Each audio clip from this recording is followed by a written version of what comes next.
The summer heat in New Orleans pressed down like a weight that refused to lift. Even at 9 in the evening, the air inside Riverview Restaurant clung thick and damp, carrying the scent of butter, garlic, and something sharper, sweat mixed with expensive cologne. Lena Cortez had been on her feet for 11 hours straight, moving between tables with the practiced efficiency of someone who'd learned to read people before they even opened their mouths. Her lower back ached, her calves burned, and the fake smile she'd perfected over 3 years of service work had started to crack around the edges. But she couldn't afford to slow down.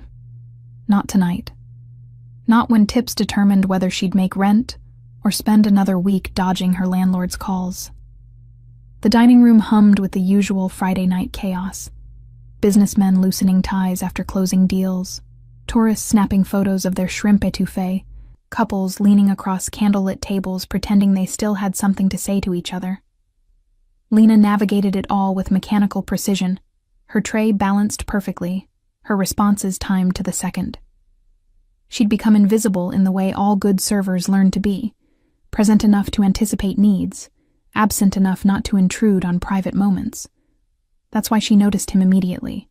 Table 12, corner booth, half hidden by the decorative screen that separated the main floor from the quieter section, reserved for regulars who paid extra for discretion. Damien Levesque. She'd served him before, 3 times in the past 2 months. Always the same routine. He arrived exactly at 8:30, always alone except for the bodyguard who sat 1 table over, always ordered the ribeye medium rare with a single glass of Bordeaux, always left precisely 20%, never $1 more or less. He never raised his voice, never snapped his fingers for service, never made a scene. And yet every staff member knew to handle his table with surgical care, because the few times someone had made a mistake, brought the wrong wine, interrupted at the wrong moment, they'd been transferred to different shifts within days. Not fired, just moved. As if an invisible hand had reached in and rearranged the schedule without explanation. Lena had learned not to ask questions about men like Damien Levesque. In a city where half the powerful families had roots tangled in things polite society didn't discuss, survival meant keeping your eyes down and your observations to yourself. She knew he was someone important in ways that didn't appear on tax returns. She knew the slight Italian accent that colored his English hinted at connections that stretched across the Atlantic. She knew the custom suits he wore cost more than she made in 6 months. And she knew that tonight, something was different. It started with the bodyguard, Marcus. That's what Damien called him, the one time she'd overheard their brief exchange 3 weeks ago. Tall, broad-shouldered, with the kind of stillness that came from military training or worse. He usually sat with perfect posture, eyes constantly scanning the room, hands resting on the table in a way that suggested he could reach for a weapon in under a second. But tonight, Marcus was fidgeting. Lena caught it on her 3rd pass through the section, the way his right hand kept moving to his jacket pocket, then pulling away, the way his jaw clenched when Damien spoke to him, the way his eyes tracked not the room's entrances like usual, but the back exit near the kitchen, the one staff used for smoke breaks and deliveries. She told herself she was imagining things, that 11 hours on her feet had turned normal behavior into paranoid pattern recognition, that men like Marcus probably had 1,000 reasons to be tense that had nothing to do with her or anyone else in this restaurant. But then she saw the envelope. It happened during the dinner rush, when the noise level peaked and everyone's attention was fragmented across a dozen simultaneous demands. Lena had just delivered appetizers to table 9 when she turned and caught it. Marcus leaning slightly toward a man who'd approached from the direction of the restrooms, a stranger she'd never seen before. Middle-aged, unremarkable face, wearing a jacket too heavy for the summer heat. The kind of person you'd forget 2 seconds after they walked past. The exchange took maybe 3 seconds. The stranger's hand emerged from his pocket with a thin manila envelope. Marcus's hand moved to accept it, the motion smooth and practiced, tucking it inside his jacket in a single fluid gesture before his arm returned to rest on the table as if nothing had happened. Lena's heart kicked hard against her ribs. She forced herself to keep moving, to deliver the water pitcher to table 7, to laugh at the tourists' joke about alligators in the French Quarter, to maintain the performance of normalcy even as her mind raced through possibilities. Maybe it was nothing. Maybe it was legitimate business. Maybe she'd misread the entire situation, and the paranoia of working in a city where everyone seemed to have secrets was finally catching up with her. But she couldn't shake the feeling, and as the evening wore on, the signs multiplied. Marcus checking his phone under the table, quick glances, thumb moving across the screen in rapid bursts, the kind of texting someone does when they're coordinating something in real time. Marcus avoiding eye contact with Damien, even when directly addressed, answering in monosyllables instead of his usual crisp acknowledgments. Marcus's leg bouncing under the table, a nervous rhythm that didn't match the calm, controlled persona he'd always projected before. And most telling of all, Marcus looking at his watch.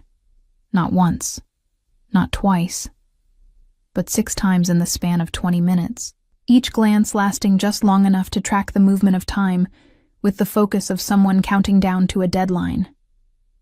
Lena had grown up in a neighborhood where you learned to read danger in the tilt of someone's shoulders, the shift in their voice, the moment when casual attention became predatory focus. She'd survived 3 years of service work by knowing when a customer's anger would stop at rudeness and when it would escalate into something that required the manager's intervention. She'd developed instincts that had kept her safe in situations where hesitation could cost everything. And every single one of those instincts was screaming that Marcus was a man waiting for something to happen, something planned, something soon. She thought about the envelope again, about the stranger who'd delivered it with the practiced ease of someone completing a transaction, about the way Marcus had accepted it without surprise, as if he'd been expecting it. Payment for services rendered, or services about to be rendered. The thought crystallized with sudden, horrible clarity. Marcus wasn't protecting Damien tonight. He was delivering him. Lena's hands shook as she picked up the dessert menus. This wasn't her problem. She was a waitress, not a bodyguard, not a detective, not someone who got involved in whatever dark business happened in the shadows of men who wore $10,000 watches and commanded rooms with silence. Getting involved would be stupid, dangerous, potentially fatal. But she couldn't unknow what she'd seen, couldn't unsee the patterns, couldn't ignore the countdown happening at table 12, where a man who'd never shown her anything but distant politeness was sitting completely unaware that his own protection had turned against him. Lena retreated to the kitchen under the pretense of checking on orders, her pulse hammering so hard she could feel it in her fingertips. The industrial fans did nothing to cut through the wall of heat rising from the grills, and the controlled chaos of cooks shouting orders, pans clattering, and timers beeping created a wall of noise that felt both protective and suffocating. She pressed her back against the cool stainless steel of the walk-in refrigerator and forced herself to breathe. Think. Process. What exactly had she seen? A bodyguard accepting an envelope. A bodyguard checking his phone. A bodyguard looking tense. That wasn't evidence. That was speculation. She could be completely wrong. Marcus could be dealing with personal problems, financial trouble, family crisis, health issues. The envelope could contain anything. The phone checking could be about his sick mother, his kid's school emergency, his gambling debts. The tension could stem from 1,000 sources that had nothing to do with betrayal. But even as she tried to talk herself down, her mind kept circling back to one detail that wouldn't let go, the way Marcus had positioned himself tonight. Usually, his table gave him a clear line of sight to both entrances, the main doors at the front and the service exit in the back. Perfect placement for someone whose job was to identify threats before they materialized. But tonight, he'd chosen a different angle. Tonight, his back was partially to the front entrance. His attention focused primarily on that rear exit where the stranger had approached, where staff came and went without the kind of scrutiny guests received at the host stand. Tonight, Marcus had positioned himself to control not who came in, but who went out. "Lena, you good?" Rico, one of the line cooks, called over his shoulder while flipping a salmon fillet. "You look like you've seen a ghost." She pushed off the refrigerator, manufacturing a smile. Just hot. Needed a second. Tell me about it. We're drowning back here. He gestured at the ticket rail, where orders hung in a line that seemed to multiply every time she looked away. Table 8 is asking about their entrees. Right. Work. The job. The reason she was here and the thing that would keep her alive if she minded her own business and let whatever was about to happen without her interference. She grabbed Table 8's orders and pushed back through the swinging doors into the dining room. The ambient noise hit her like a wave. Laughter, conversation, the clink of silverware on china, the soft jazz playing through the restaurant's sound system. Normal. Everything looked completely normal. Except Table 12, where Damien was cutting his ribeye with precise, economical movements, and Marcus was staring at his phone again, thumb scrolling, jaw tight. Lena delivered the entrees to Table 8, accepted their thanks with automated warmth, and found herself drifting closer to Table 12 under the pretense of checking water glasses in that section. She was violating every rule of good service, hovering, lingering, inserting herself into a situation where she hadn't been summoned. But she couldn't help it. The countdown was happening whether she watched or not, and some part of her needed to witness it, to confirm she wasn't losing her mind. That's when she saw the second exchange. Marcus's phone buzzed. He glanced down, read something, then looked up. Not at Damien, but past him, toward that back exit. And in the doorway, half hidden by the decorative screen, stood another stranger. Younger this time, maybe late 20s, wearing a server's uniform that didn't quite fit right, the shirt untucked in a way that suggested he'd put it on in a hurry. Lena knew every staff member who worked Friday nights. This man wasn't one of them. Her breath caught as Marcus gave the smallest nod, barely perceptible, just a fractional dip of his chin. The fake server nodded back and disappeared into the hallway that led to the kitchen and the rear loading dock. Positioning. Coordination. Signals. This wasn't paranoia. This was a plan in motion. Lena's mind raced through options. She could tell the manager, but what would she say? That she had a bad feeling about a guest's bodyguard? That she'd seen him accept an envelope and text on his phone? None of that was evidence of anything criminal. She'd sound hysterical, and in the service industry, hysterical women got labeled as dramatic and unstable and found themselves on the schedule for terrible shifts. Or, worse, not on the schedule at all. She could call the police, but that came with its own problems. Men like Damien Levesque didn't appreciate police attention, even when it came from good intentions. And if she was wrong, if Marcus really was just having a bad night, and she'd triggered a police response based on nothing but instinct, the fallout would be catastrophic. She'd lose her job, possibly get blacklisted from other restaurants. In a city where reputation was everything, and the service industry ran on networks of mutual recommendations, that kind of mistake could follow her for years. She could do nothing. Walk away. Let whatever was going to happen, happen. Men like Damien had resources, backup plans, connections that people like her couldn't imagine. Maybe he already knew. Maybe this was some kind of test, some elaborate power play in a world where betrayal and counter-betrayal were just part of the game. Maybe her interference would do more harm than good.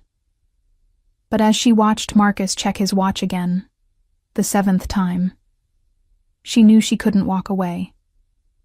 Not because she was brave or heroic, or had some inflated sense of her own importance, but because she'd seen something she wasn't supposed to see, and if Damien died tonight because she'd kept silent, she'd carry that weight forever.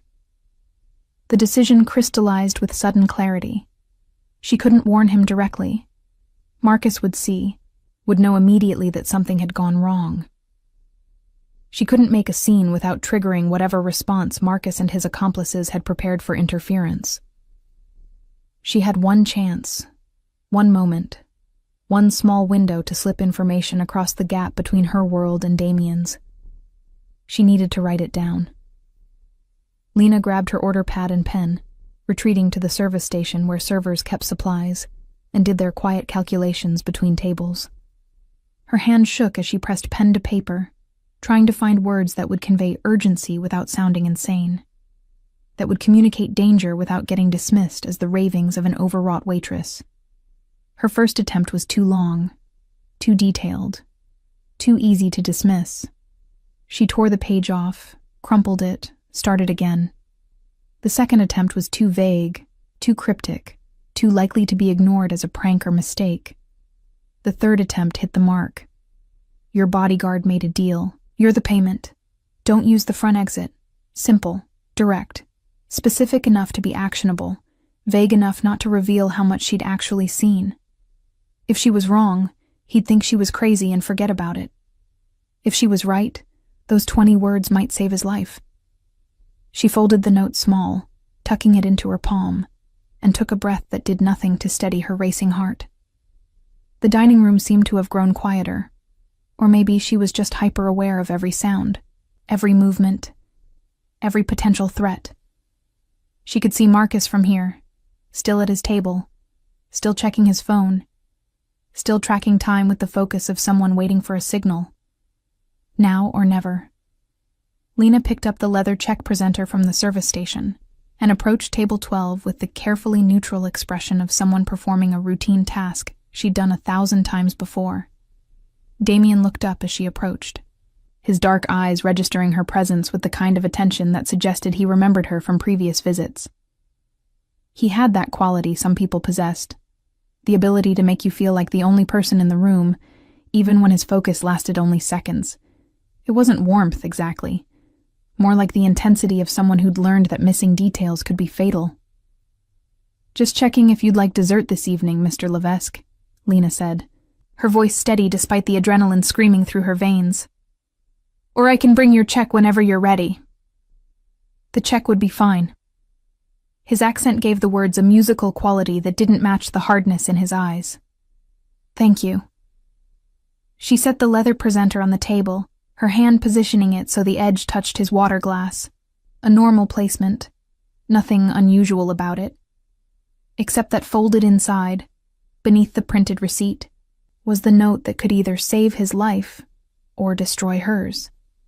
Marcus glanced up from his phone, his gaze tracking her movements with sudden, sharp attention. She met his eyes for just a second, long enough to be polite, not long enough to suggest she knew anything, and then turned away, walking back toward the service station with measured steps that took every ounce of control to maintain. Don't run. Don't look back.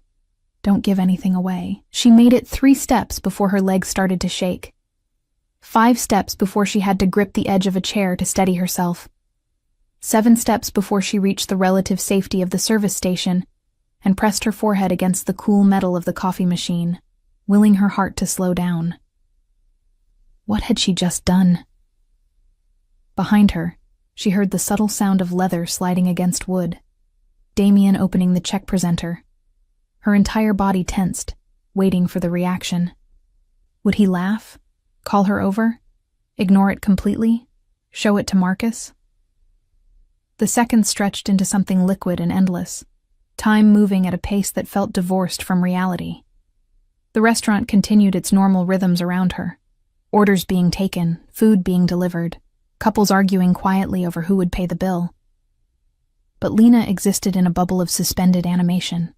Every nerve ending focused on the man at table 12, and whatever was happening in his mind as he read those 20 words she'd risked everything to deliver. She couldn't see his face from this angle, couldn't read his reaction, could only wait and wonder if she'd just signed her own death warrant by inserting herself into business that belonged to a world she'd spent her entire life trying to avoid. Then movement. Damien's hand reaching into his jacket pocket, pulling out a slim leather wallet, the crisp sound of bills being placed inside the check presenter, the soft scrape of his chair as he stood. Lena's breath stopped. This was it, the moment of truth. Either he'd believed her and was about to act, or he'd dismissed her warning and was walking into whatever trap Marcus had arranged, and she'd have to watch it happen knowing she'd tried and failed. But instead of heading toward the front entrance, the normal route, the expected path. Damien turned and walked toward the kitchen, not quickly, not with any visible urgency.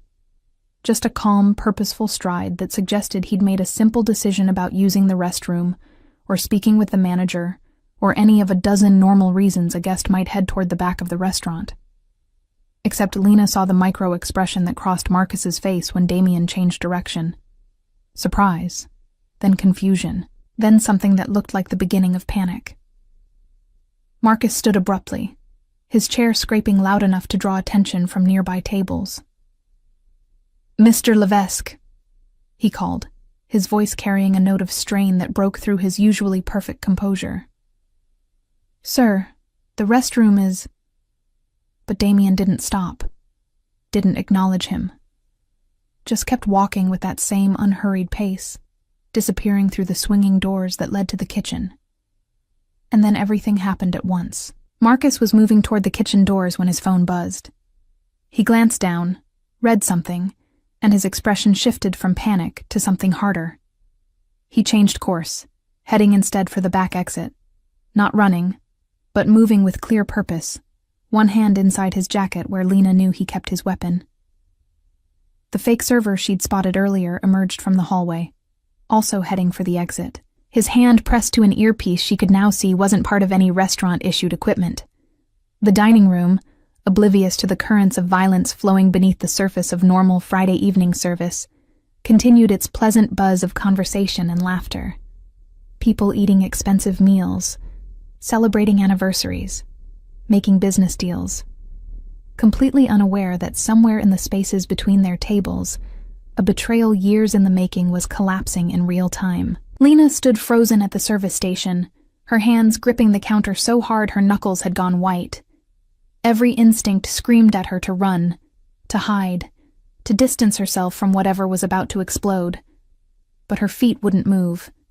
She'd started this by passing that note. She'd diverted Damien from walking into an ambush.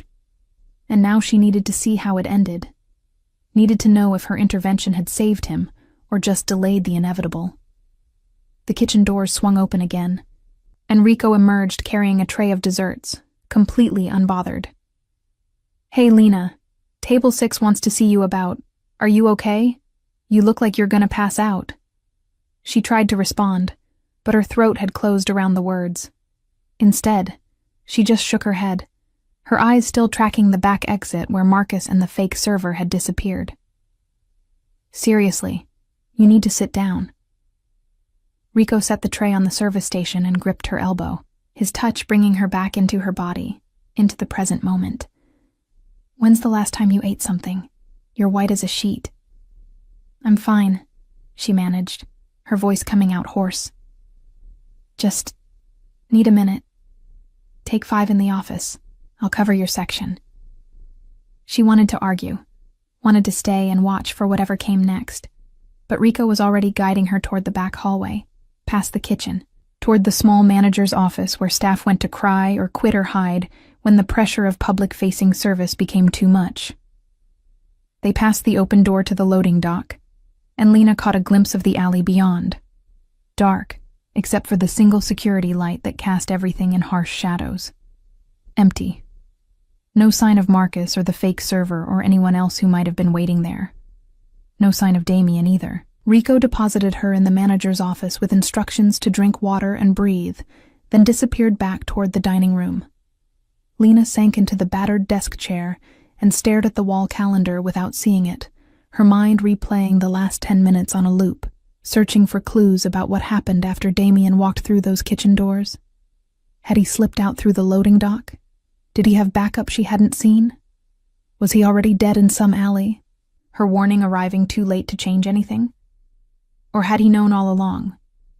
Had her note simply confirmed suspicions he'd been harboring for weeks, giving him the final piece of information he needed to act first, instead of waiting to be acted upon? She didn't know. Had no way of knowing. And the not knowing felt like drowning in slow motion. The office door opened without warning, and Lena's head snapped up, her heart launching into her throat as she prepared for— she didn't even know what. Marcus coming to eliminate the witness? The police wanting to question her? The manager firing her for causing some kind of disturbance she still didn't fully understand. But it was just Sarah, the hostess, poking her head in with a concerned expression. "Hey, you okay? Rico said you weren't feeling well." "Yeah, just needed a minute." Lena forced herself to stand, to move, to return to the performance of normalcy, even though nothing felt normal anymore. "I'm good now. Back to work." "You sure? Because if you need to go home..." "I'm sure." She pushed past Sarah and back into the kitchen, where the organized chaos continued unchanged. Cooks shouting orders, plates being assembled, the industrial dishwasher roaring through another cycle. Everything exactly as it had been before she'd passed that note, before Damien had disappeared, before the world had tilted sideways. Lena returned to the dining room, her legs still unsteady, and scanned for table 12. Empty. The dishes had been cleared. The check presenter was gone. In its place sat a neat stack of bills, payment for the meal, plus exactly 20% gratuity, just like always. As if nothing unusual had happened. As if Damien Levesque had simply finished his dinner and left like any other customer. Except he hadn't used the front door. And Marcus hadn't returned. And somewhere in the city beyond these walls, consequences were unfolding that she'd set in motion with 20 words on a piece of paper. The rest of Lena's shift passed in a fog of mechanical action. She took orders without hearing them, delivered food without tasting it in her mind, smiled and nodded, and performed the elaborate dance of service work, while her thoughts spiraled through increasingly dark scenarios. Every time the front door opened, she tensed, expecting police or men in expensive suits, or Marcus returning to tie up loose ends. Every unexpected sound made her flinch. Every shadow in her peripheral vision became a potential threat. But nothing happened. The dinner rush wound down into the quieter, late-night crowd. Tourists lingered over coffee. Local regulars nursed final drinks at the bar. The kitchen started breaking down their stations. And Lena moved through it all like a ghost haunting her own life, present, but not really there. By the time her shift ended at midnight, she'd convinced herself she'd imagined the whole thing, that her overactive pattern recognition had assembled normal events into a paranoid fantasy.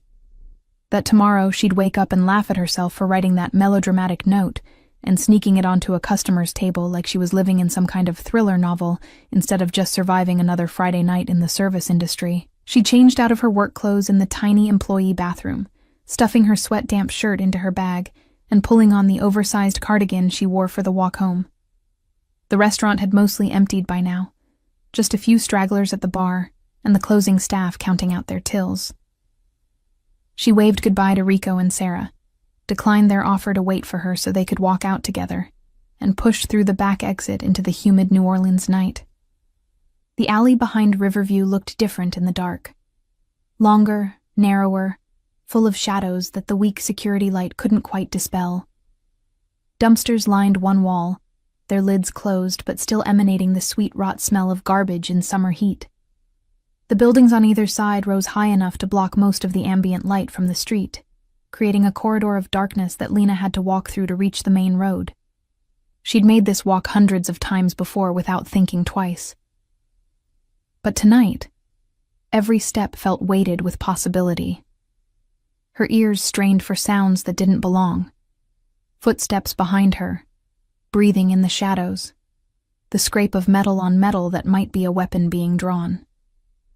Her keys were already between her fingers, the makeshift weapon of women who'd learned to be ready for violence that might come from any direction. But the alley remained quiet, except for the distant sound of traffic on the main road, and the closer sound of her own footsteps echoing off brick walls. She reached the street without incident, turned right toward the bus stop, and started to breathe easier. Maybe she really had imagined it. Maybe Damien had just wanted to avoid the crowds at the front entrance. Maybe Marcus had stepped out for a phone call. Maybe the fake server had been a new hire she simply hadn't met yet. Maybe the envelope had contained insurance documents, or a birthday card, or something completely innocuous that her overactive imagination had transformed into evidence of conspiracy. The bus arrived on schedule, mostly empty at this hour. Lena collapsed into a seat near the back and let her head rest against the window, exhaustion finally catching up with her now that the adrenaline had burned off. Her apartment was only 4 stops away, 20 minutes, and she'd be home. She'd deadbolt the door, take a shower hot enough to strip away the smell of the kitchen, and sleep for the next 12 hours straight. She almost made it. The bus was pulling up to her stop when she saw the car. Black sedan, expensive, parked directly in front of her building with the engine running. Not idling like someone waiting for a passenger. Running like someone ready to move quickly if needed. Lena's hand tightened around her bag strap. It could be nothing. Could be someone visiting a neighbor. Could be a rideshare waiting for their customer. Could be completely unrelated to her or Damien or anything that had happened tonight. But she didn't believe in coincidences anymore. She stayed on the bus past her stop, riding it 3 more blocks before getting off and walking back through side streets, approaching her building from a different angle. The sedan was still there, still running. And as she got closer, hugging the shadows of the buildings across the street, she could make out the silhouette of someone sitting in the driver's seat. Too dark to see details, but the posture was wrong. Too alert, too focused, like someone on a job rather than someone killing time.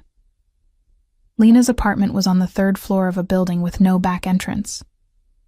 To get inside, she'd have to walk past that car, past whoever was sitting in it, past whatever reason they had for being there. Her phone was in her bag, charged but suddenly feeling useless. Who would she call? The police? To report a parked car? That would go nowhere. A friend? To come rescue her? She didn't have anyone close enough for that. Hadn't built those kinds of relationships in the 3 years since she'd moved to New Orleans for a fresh start, that had turned into just another version of barely surviving. She stood in the shadow of a closed storefront, trying to decide what to do, when the car door opened. A woman got out. Tall, professional, wearing slacks and a blazer despite the heat.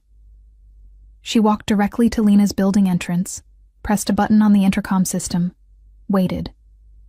When no one answered, because Lena wasn't home to buzz her in, she pulled out her phone and made a call. 30 seconds later, Lena's phone buzzed in her bag.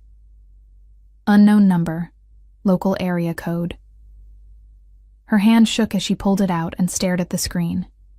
Let it ring once, twice, 3 times. If she didn't answer, would they leave, or would they wait? And if they waited, how long until they got tired of waiting and decided to take more direct action?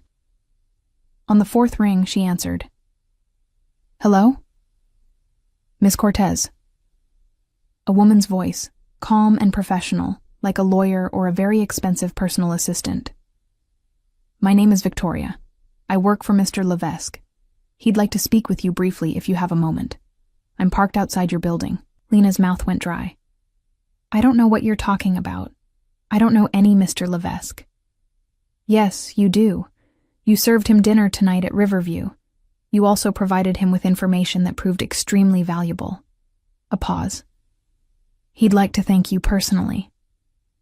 The words, thank you, shouldn't have sounded threatening. But something in Victoria's tone made it clear this wasn't really a request.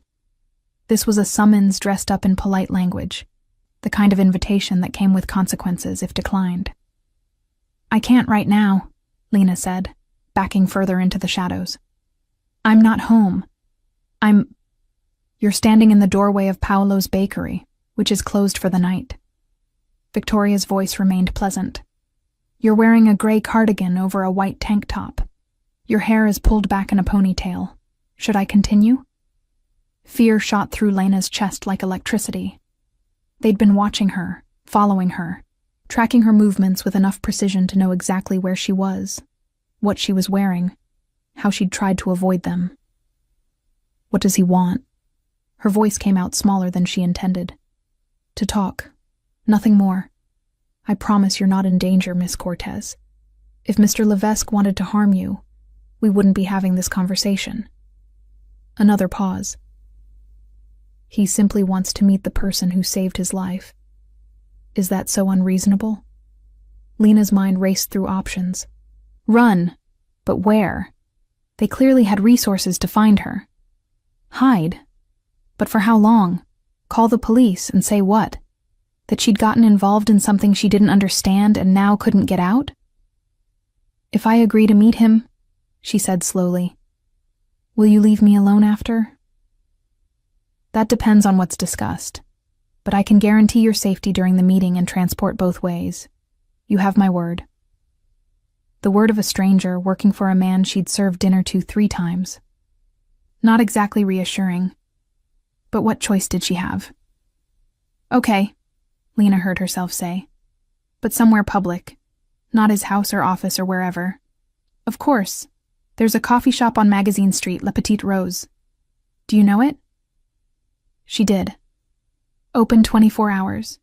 Usually busy even late at night with the post-bar crowd. Public enough to feel safer than an alley or a private residence. I can be there in 20 minutes. Perfect. Mr. Levesque will meet you there. Victoria paused. And Miss Cortez? Thank you for agreeing. He doesn't forget people who help him. That's not common in his world. The line went dead before Lena could respond. She stood in the doorway of the closed bakery for another minute, trying to process what had just happened. Then she pulled her cardigan tighter around her shoulders and started walking toward Magazine Street, toward La Petite Rose, toward a meeting with a man whose life she'd saved, but whose world she didn't understand, toward consequences she couldn't predict and couldn't avoid. La Petite Rose occupied a corner location with floor-to-ceiling windows that spilled warm light onto the sidewalk. Even at 1 a.m, it bustled with activity. Students bent over laptops, musicians unwinding after late-night gigs, insomniacs seeking company and caffeine. The familiar smell of espresso and baked goods hit Lena as she pushed through the door, and for a moment, she almost convinced herself this was just another late-night coffee run. Nothing unusual about it. Then she saw him. Damien sat alone at a corner table, positioned so his back was to the wall, and he had a clear view of both entrances. No bodyguard this time. No Marcus to watch his blind spots.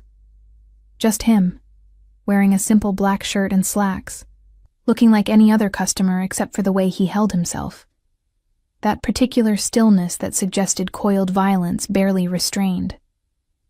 He saw her immediately, his dark eyes locking onto hers across the crowded coffee shop. He didn't smile, didn't wave, just gave the smallest nod, an acknowledgement that said, I see you. I've been waiting. Lena forced her feet to move, navigating between tables until she stood in front of him, her hands clutched around her bag strap like it might anchor her against whatever was coming. Sit, he said. Not a command exactly, but not a request either. The kind of statement that assumed compliance. She sat. Up close, she could see details she'd missed during their brief interactions at the restaurant. The faint scar along his jawline, mostly hidden by the careful grooming of his beard. The silver ring on his right hand, engraved with symbols she didn't recognize. The way his eyes tracked not just her, but everything around them. The couple arguing 2 tables over, the barista wiping down the counter, the guy who'd just walked in and was now ordering at the register. He was always watching, always assessing, living in a state of permanent vigilance that must be exhausting. You want coffee? He asked. I want to know why I'm here. A slight smile touched his lips, there and gone in an instant. Fair enough.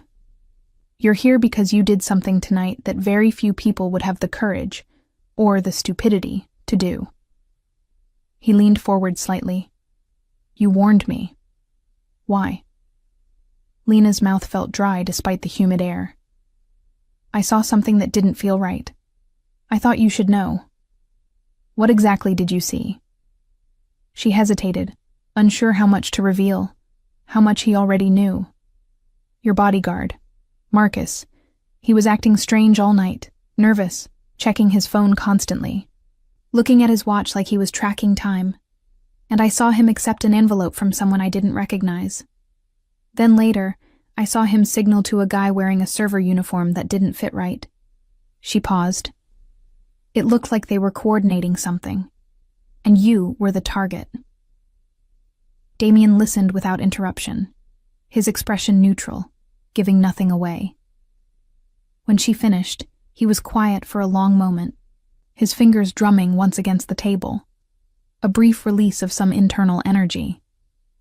"You have good instincts," he said finally. "Everything you saw was accurate. Marcus had been offered a substantial amount of money to deliver me to people who've wanted me dead for 3 years. Tonight was supposed to be the night." He paused. "Your note gave me the 30 seconds I needed to change the outcome. What happened to him? To Marcus? What happens to traitors in my line of work?" His voice carried no emotion, just stating a fact. "You don't need details." Lena's stomach turned, but she forced herself not to look away. "And the people who hired him?" "Also handled. They won't be a problem anymore." He tilted his head slightly, studying her. "You're afraid of me?" "Yes." "Good. Fear is honest." He leaned back in his chair. "But you should also know that I don't hurt people who help me. You saved my life tonight. That creates a debt. I don't want anything from you." "I know. That's why I'm offering." He pulled something from his pocket and set it on the table between them.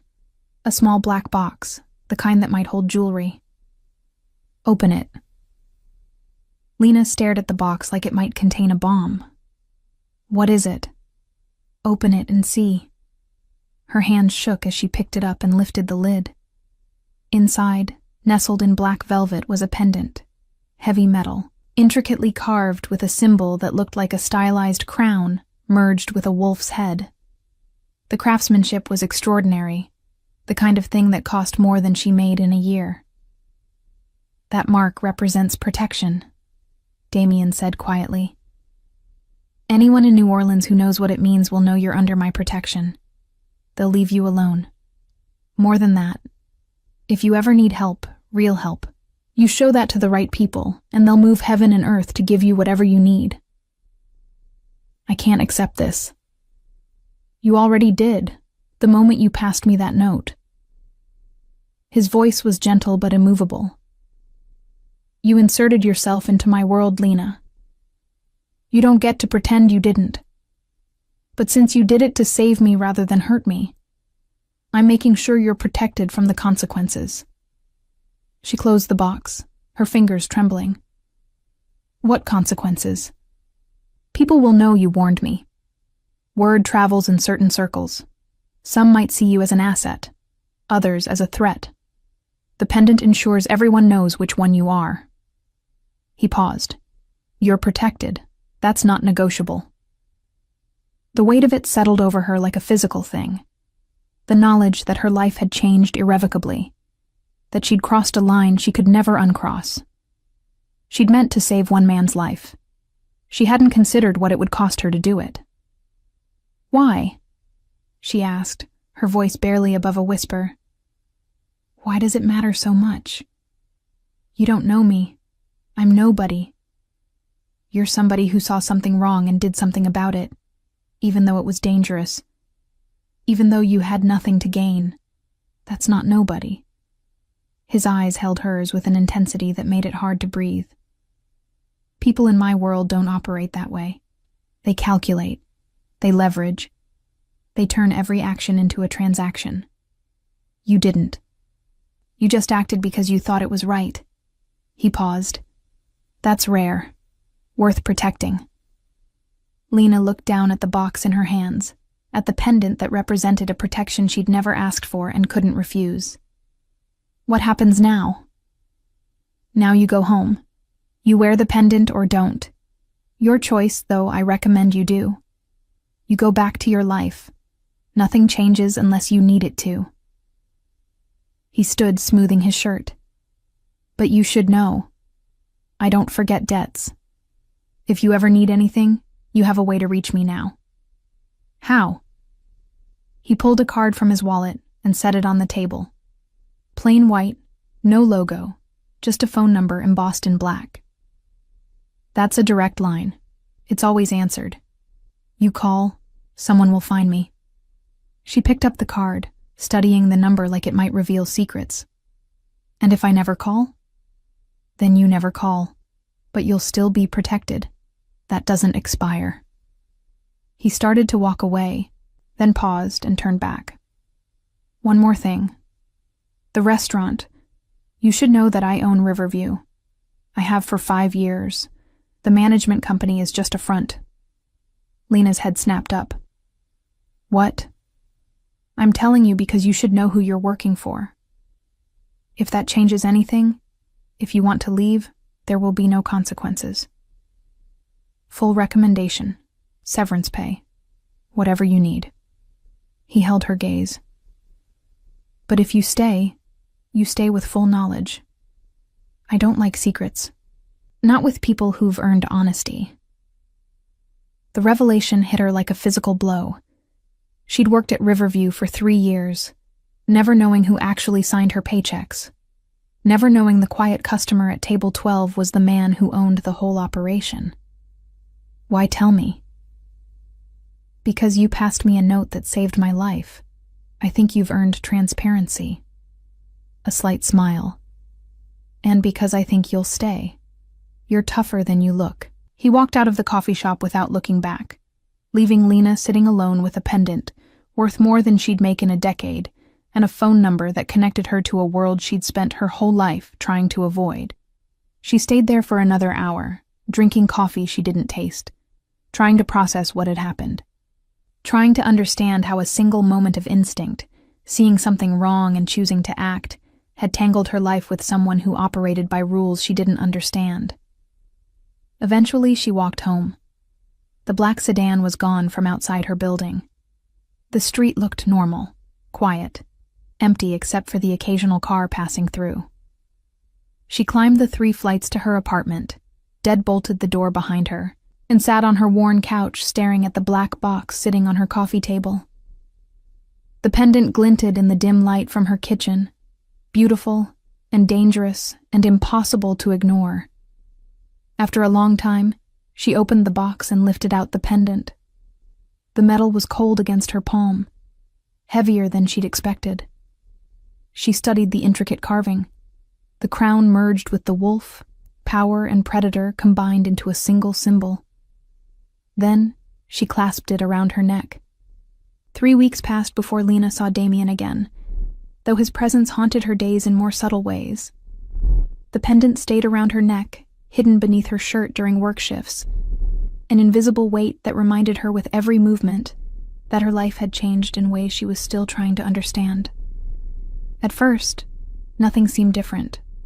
She went to work, took orders, delivered food, collected tips. The other servers noticed nothing unusual about her. Why would they? She looked the same, acted the same, smiled the same professional smile while recommending the salmon or explaining that yes, they could absolutely make the pasta without garlic. But Lena noticed the differences. The way certain customers looked at her with sudden recognition when the pendant shifted beneath her shirt, and they caught a glimpse of the chain. The way conversations at nearby tables sometimes stopped when she approached. The way the manager started giving her the better sections, the more generous clients, without explanation. And the cars. Always the cars. Not the same one every time. That would have been too obvious. But she started recognizing the pattern. A dark SUV idling half a block from the bus stop when she left work late. A sedan parked across from her building in the mornings when she left for her shift. Different vehicles, different drivers, but always the same careful distance, always the same watchful presence. She was being protected, watched, guarded by invisible handlers who never approached, never spoke, but made sure she was never truly alone. It should have felt suffocating. Instead, it felt like the first time in her adult life that she could walk home at night without keys between her fingers, could zone out on the bus without constantly scanning for threats, could exist in the world without the low-level anxiety that had been her constant companion since she'd moved to New Orleans 3 years ago. The pendant had made her safe. But it had also marked her as something different, something set apart from the normal flow of life in the service industry. Rico noticed first. "You got a boyfriend?" he asked one night during the post-dinner lull, his tone casual, but his eyes too sharp. "Because I swear I've seen the same car dropping you off twice this week." "Just a friend giving me rides," Lena said, which was technically true. One of her invisible guardians had started offering transportation when the weather turned bad, or her shift ended particularly late. "Uh-huh." Rico didn't look convinced. "Well, your friend drives a car that costs more than my entire annual salary, so either you've moved up in the world, or you're into some stuff I don't want to know about." "The second one," Lena said with a slight smile. "Definitely the second one." Rico laughed and let it drop, but she caught him watching her sometimes with an expression that mixed concern and curiosity. He wasn't the only one. Sarah, the hostess, had started asking if everything was okay. One of the line cooks had mentioned seeing her talking to some serious-looking people in the alley during her break. Rumors were building. Not dangerous ones yet, but the kind of low-level gossip that preceded bigger questions. How long until someone connected her to the night Marcus disappeared? How long until someone noticed the way certain customers treated her differently? How long until the protection became a problem instead of a shield? The answer came on a Tuesday night, 3 weeks and 4 days after the incident, when Damien walked into Riverview without a reservation and sat in her section. Alone again. No bodyguard, no obvious security. Just him, taking the same corner booth he'd occupied the night everything changed, looking at her with those dark eyes that saw too much. Lena's hands shook as she poured his water. "Back to your usual table. Old habits." He accepted the water with a nod. "How have you been?" "Fine. Busy." She pulled out her order pad, falling back on professional routine because it was the only thing that felt stable. "Can I start you with—" "Sit down, Lena." "I'm working." "I own the restaurant. Sit down." She glanced around. The dining room was half full, early dinner crowd, nothing requiring immediate attention. Slowly, she slid into the booth across from him, her body tense, ready to spring up the moment someone needed her. "You're wearing it," Damien said, his eyes flicking to where the chain was visible above her collar. "Good. I didn't think I had a choice." "You always have a choice, but you made the right one." He leaned back, studying her. "You've noticed the protection." "Kind of hard to miss." She kept her voice low. "People are starting to ask questions. Let them ask. The answers won't hurt you." "Won't they?" She leaned forward. "I'm a waitress who suddenly has expensive cars following her around, and customers treating her like she's someone important. That creates attention. Attention creates problems. Only if you're vulnerable. You're not." He paused. "But I understand your concern. That's actually why I'm here. We need to talk about what comes next." Lena's stomach dropped. "Next? You can't exist in my world and yours simultaneously forever. Eventually, you'll need to choose." His voice was gentle but firm. "Stay at the restaurant, keep your normal life, maintain the protection from a distance. Or," he let the word hang, "or what? Or step further in. Work for me directly. There are positions in my organization that require someone with your particular talents, pattern recognition, attention to detail, the ability to see what others miss." He held her gaze. "You'd be compensated appropriately, protected absolutely, but you'd also be part of my world in a way that can't be undone." "I don't know anything about your world." "You know enough, and you can learn the rest." He paused. "I'm not pressuring you. But I wanted you to understand the option exists. You save my life. That means you have value to me beyond just moral debt." Lena's mind raced. A month ago, she'd been a waitress trying to make rent. Now she was sitting across from a Mafia boss, because that's what he was. She'd stopped pretending otherwise. who was offering her a job that would fundamentally change everything about her life. "Why me?" she asked.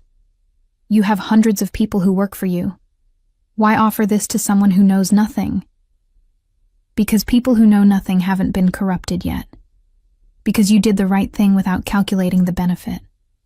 Because I think you're capable of more than serving ribeye to tourists." He leaned forward slightly. "And because I think you're tired of being invisible. I can see it. The way you move through the world like you're apologizing for taking up space. The way you never ask for anything, never demand respect, never act like you deserve better than whatever scraps life throws at you." His words hit too close to truth Lena had spent years avoiding. "And working for you would fix that? Working for me would give you resources and protection and power. What you do with those things is up to you." He paused. "But yes, in my world, you wouldn't be invisible anymore, for better or worse." She thought about her apartment with the broken air conditioning and the landlord who ignored her calls. Thought about the bus rides and the late shifts and the constant calculation of whether she could afford groceries this week. Thought about the years ahead, repeating this same pattern until her body gave out, or she finally saved enough to start over somewhere else. Then she thought about the pendant around her neck, about the protection that had made the last 3 weeks the safest she'd felt in years, about the way certain doors had started opening just because people recognized that she belonged to something larger than herself. "I need time to think about it," she said finally. "Of course, there's no deadline." Damien stood, leaving several $100 bills on the table. "But think honestly, Lena. Don't tell yourself you're happy with invisible safety and anonymous protection if what you actually want is to be seen." He walked out, leaving her sitting alone in the booth with those words echoing in her head. The rest of her shift passed in a daze. She took orders, delivered food, smiled at customers, performed all the expected motions while her mind circled around the decision she didn't want to admit she'd already made. Because he was right. She was tired of being invisible, tired of apologizing for existing, tired of living small and safe and careful because taking risks meant exposing herself to dangers she couldn't protect against. But with Damien's protection, with his resources and his power and his world, risk meant something different. Meant possibility instead of threat. 3 days later, she made the call. The line was answered on the first ring. "Miss Cortez, Mr. Levesque has been expecting your call. Tell him I accept." "Excellent. Someone will be in touch within the hour regarding transition logistics." She hung up and sat on her worn couch, staring at the wall, feeling the weight of the choice she'd just made settle into her bones. An hour later, exactly as promised, there was a knock at her door. When Lena opened it, Damien stood there, alone, holding a leather portfolio. Quick response time on the decision. "I figured if I was going to do it, better to do it fast before I talked myself out of it." Smart. He stepped inside when she gestured, his presence making her small apartment feel even smaller. "I have paperwork for you to sign. Employment contract, non-disclosure agreement, banking information for direct deposit. It's all standard, but you should read everything carefully." She took the portfolio and flipped through the documents. The salary number made her stop breathing for a moment, more than she currently made in a year, listed as a monthly payment. "This can't be right." "It's right. That's entry level for the position I'm offering you." He pulled out a sleek phone, newer model than anything she'd ever owned. "Encrypted. Direct line to my office and key personnel. You'll receive training over the next 3 weeks. Basic security protocols, how to recognize threats, emergency procedures. Nothing dangerous yet. Just information." "Yet," she repeated softly. "Yet. You'll start with analysis work. Reviewing reports, identifying patterns, flagging inconsistencies. The same skills you used to spot Marcus's betrayal, but applied systematically." He paused. "Eventually, if you're good at it, and I think you will be, There are opportunities to move into more active roles, but no pressure. You decide your own path. Lena set down the portfolio and looked at him directly. Why are you doing this? Really? Because loyalty is rare. Because competence is valuable. Because I think you're capable of more than you've been allowed to become. He held her gaze.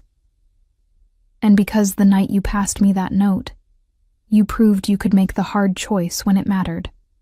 I need people who can do that. She thought about all the reasons she should say no, about the normal life she'd be leaving behind, about the danger she'd be walking toward. Then she thought about the alternative. More years of invisible safety, more shifts at Riverview, more apologizing for taking up space in a world that barely noticed she existed. When do I start? Damien smiled, the expression transforming his usually severe features into something almost warm. Tomorrow.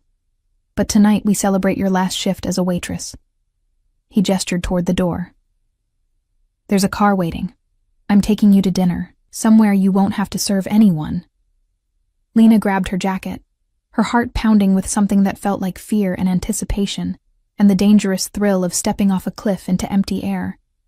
As she followed Damien out of her apartment and down to the waiting car, not one of the surveillance vehicles, but a sleek sedan with a driver who nodded respectfully. She realized she'd made a choice that couldn't be unmade. She'd stopped being invisible. And as the car pulled away from the curb, carrying her toward whatever came next, Lena touched the pendant at her throat and thought about that night at Riverview, when she'd slipped a warning to a stranger who turned out to be anything but. She'd saved his life. And in doing so, she'd changed her own. The car wound through the French Quarter, past the neon-lit bars and restaurants where tourists stumbled between venues, past the quieter residential streets where iron balconies dripped with jasmine, until they reached a part of the city Lena had only seen in passing, the Garden District, where mansions hid behind walls and gates that whispered old money and older secrets. The driver pulled up to a restaurant she'd heard about, but never imagined entering. Commander's Palace. The kind of place where reservations were made months in advance, and a single meal cost what she usually spent on groceries for a week. The building glowed like a Victorian jewel box, its turquoise and white exterior lit dramatically against the darkness, palm trees swaying gently in the warm breeze. I can't go in there dressed like this, Lena said, suddenly aware of her worn jeans and simple cardigan, the practical clothes of someone who'd been expecting to spend the evening signing paperwork in her apartment, not dining at one of New Orleans' most famous restaurants. You're with me, Damien said simply, as if that solved everything. They won't care what you're wearing. He was right. The moment they approached the entrance, the hostess's eyes lit with recognition, not for Lena, but for the man beside her. Mr. Levesque, what a pleasure. Your usual table? Please. They were escorted through the main dining room, past tables filled with well-dressed patrons celebrating anniversaries and closing business deals, up a staircase to a private room on the second floor. Smaller, quieter, with only 3 other tables, all empty. The walls were painted a soft cream, decorated with elegant artwork that probably cost more than Lena's yearly rent. Crystal chandeliers cast warm light across white tablecloths and polished silverware. Their table was positioned by the window, offering a view of the garden below where fairy lights twinkled among the magnolia trees. Damien held her chair, the gesture so natural and practiced that Lena wondered how many women had sat across from him in rooms like this, how many had been charmed by the contrast between his dangerous reputation and his perfect manners. Wine? He asked, as a sommelier appeared with a leather-bound list. I don't know anything about wine. Then I'll choose. He ordered something in French that the sommelier seemed to approve of enthusiastically, then turned his attention back to Lena. You're nervous. I just agreed to completely change my life. Yes, I'm nervous. Good. If you weren't, I'd be worried. He leaned back as the sommelier returned with a bottle, performed the ritual of presenting, opening and pouring with practiced elegance. When they were alone again, Damien raised his glass. To new beginnings, and to the woman brave enough to trust her instincts. Lena touched her glass to his, the crystal making a pure, clear sound. The wine was rich and complex, tasting of dark fruit and something earthy she couldn't identify. She'd never had wine that cost more than $15 a bottle. This one probably cost more than her security deposit. "Tell me something," Damien said after they'd ordered. Or rather, after he'd ordered for both of them, somehow knowing she wouldn't object. "Why did you come to New Orleans? You're not from here. I can hear it in your accent. Midwest, maybe? Illinois?" "Indiana, small town outside Indianapolis." She set down her glass, surprised he'd noticed. Most people didn't catch the subtle flattening of her vowels. "I came here 3 years ago for a fresh start. Wanted to be somewhere different. Somewhere I could be anonymous. And instead, you ended up working for me. Life is weird that way." He smiled, the expression reaching his eyes for the first time. "It is. What were you running from? Indiana, I mean. What made you need a fresh start?" The question was casual, but Lena sensed the real interest behind it. This was a test, she realized. He was measuring her honesty, her willingness to be vulnerable, her ability to share information that could be used against her if he were the kind of man who weaponized people's pasts. "Nothing dramatic," she said carefully. "Just a life that felt too small. A town where everyone knew everyone, and nothing ever changed. I was 22, working at a diner, dating a guy I'd known since high school, living in an apartment 2 blocks from my parents' house. And one day I woke up and realized if I stayed, that would be my entire life.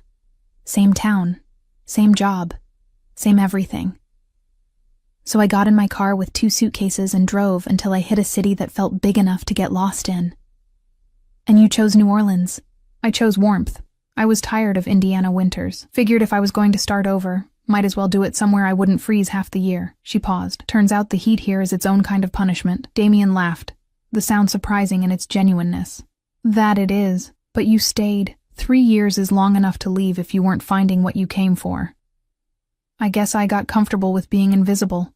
It's easy here. Nobody asks questions. Nobody expects anything. You can just exist." She met his eyes. "Until you passed me that note and everything changed."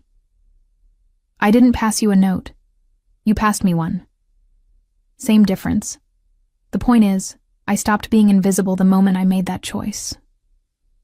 "Do you regret it?" She thought about the question honestly, turning it over in her mind while the server arrived with their first course. Oysters, Rockefeller, the shells arranged artfully on a bed of rock salt, still steaming. She'd never had oysters before, had always thought of them as something rich people ate while making deals that determined other people's fates.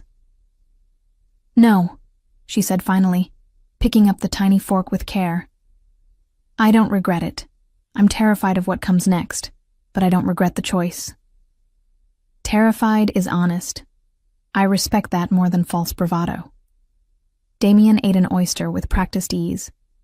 Most people who enter my world try to act like they're not afraid, like they belong from day one. It's a performance, and usually a bad one. Fear is the appropriate response to stepping into something you don't understand. It keeps you careful, keeps you alive. Is that supposed to be reassuring? It's supposed to be true. I won't lie to you about what you're walking into, Lena. This world has rules that aren't written down. Consequences that happen in shadows. People who smile while planning your destruction. You need to understand that from the beginning. The oyster turned to ash in her mouth. Then why bring me into it at all? Why not just keep me protected from a distance like you said was an option? Because I think you're capable of more than safety. And because I need people around me who aren't already shaped by this world. You see things others miss, because you haven't been trained to ignore your instincts in favor of protocol. He paused, studying her. But I also need you to enter this with full awareness. If you want to change your mind, now is the time. Before you sign anything. Before you're too deep to extract yourself cleanly. Lena set down her fork and looked at him directly. If I walk away now, what happens? You go back to your apartment. Back to Riverview. Back to your life. The protection stays. You've earned that. But the opportunity closes. I don't offer twice. And if I stay? Then starting tomorrow, you begin learning how to exist in a world where trust is currency and betrayal is common. You learn to recognize threats. You learn to protect yourself. You learn to see the patterns that others miss. His voice softened slightly. You learn to stop apologizing for taking up space and start demanding the respect you deserve. The last part hit her harder than she expected, because he was right. She'd spent her entire adult life making herself smaller, quieter, less demanding, apologizing for needing things, accepting whatever scraps were offered, and being grateful for them. And she was tired, so deeply tired of living that way. I'm staying, she said firmly. I'm signing the papers. I'm taking the job. I'm doing this. Damien's expression shifted into something that looked almost like pride. Good. Then let's enjoy dinner. Tomorrow, the real work begins. But tonight, you get to experience what it's like to not serve other people for once. The rest of the meal was extraordinary.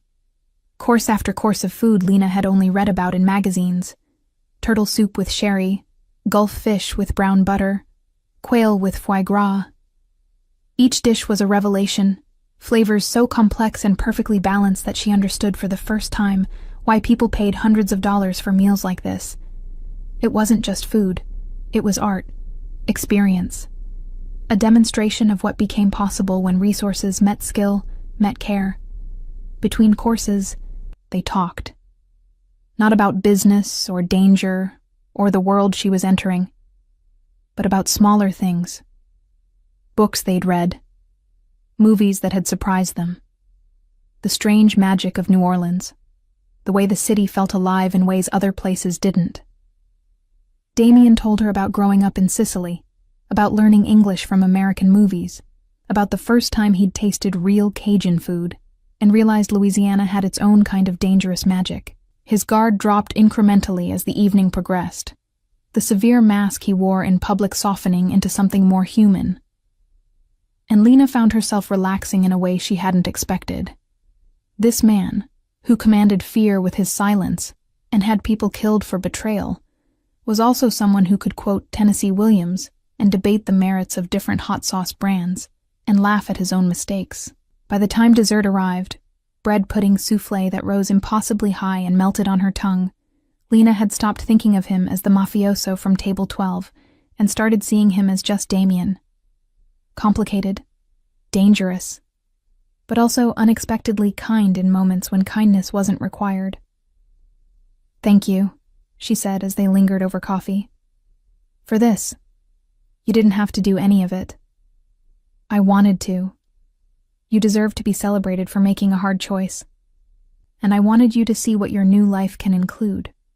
Not just danger and secrecy, but also beauty, pleasure, experiences you couldn't access before. He paused. Working for me isn't just about risk. It's also about reward.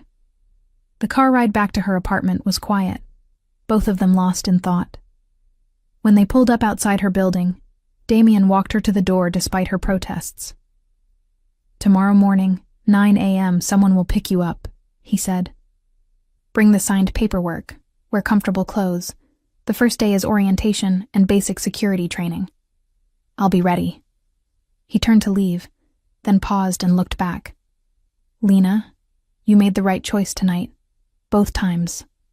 Both times? Passing me that note 3 weeks ago, and accepting my offer tonight. Both were brave. Both were right. His eyes held hers in the darkness. I'm glad you trusted your instincts. Then he was gone, moving down the sidewalk to where the car waited, leaving Lena standing on her doorstep with her heart racing and her future stretching ahead like an open road leading into darkness. She climbed the stairs to her apartment, signed the paperwork with hands that only shook a little, and set her alarm for 6 a.m. Tomorrow, everything would change. But tonight, for the first time in 3 years, Lena fell asleep feeling like she'd finally stopped running from herself and started running towards something that might actually be worth the risk.